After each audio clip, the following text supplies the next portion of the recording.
আপনাদের ভালোবাসায় সারা জীবন আবদ্ধ ছিলাম, সারা জীবন থাকতে চাই। আপনাদের খেদমত করার সুযোগ আল্লাহ রাব্বুল আলামিন যদি দেন, তাহলে এটাই হবে আমার জন্য জীবনের সবচেয়ে বড় পাওয়া।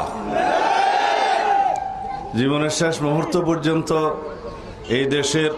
এই দেশের মানুষের সেবা করার তৌফিক আল্লাহ রাব্বুল আলামিন প্রদান করুন, এই মোনাজাত করি। বিভিন্ন জায়গায় একদম ঘরে ঘরে যাওয়ার চেষ্টা করব যতটুকু আল্লাহ তৌফিক দেয়।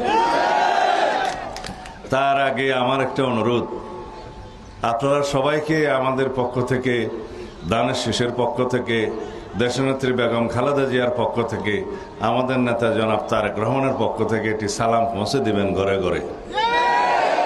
দিবেন তো? সবাইকে দানের শীষের পক্ষে সালাম পৌঁছে দিবেন।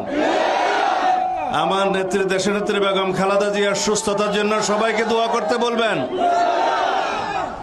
আমাদের নেতা জনাব তারেক রহমানের পক্ষ থেকে সবাইকে সালাম পৌঁছে দিবেন।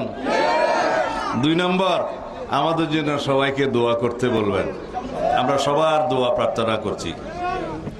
3 নম্বর, দানের শীষের পক্ষে একটা ভোট প্রার্থনা করবেন।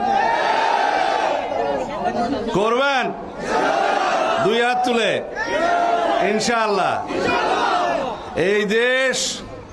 এই দেশের মাটি, এই দেশের মানুষ আমার প্রাণের মধ্যে। আপনারা জানেন ইনশাআল্লাহ আগামীতে জনগণের সমর্থনে আল্লাহ রাব্বুল আলামিনের অশেষ রহমতে যদি বিএনপি রাষ্ট্র পরিচালনার দায়িত্বপ্রাপ্ত হয়, সরকার গঠন করে, তাহলে এই পেকুয়া চকরিয়া যত যা কিছু উন্নয়ন আছে ইনশাআল্লাহ ভরপুর উন্নয়ন হবে।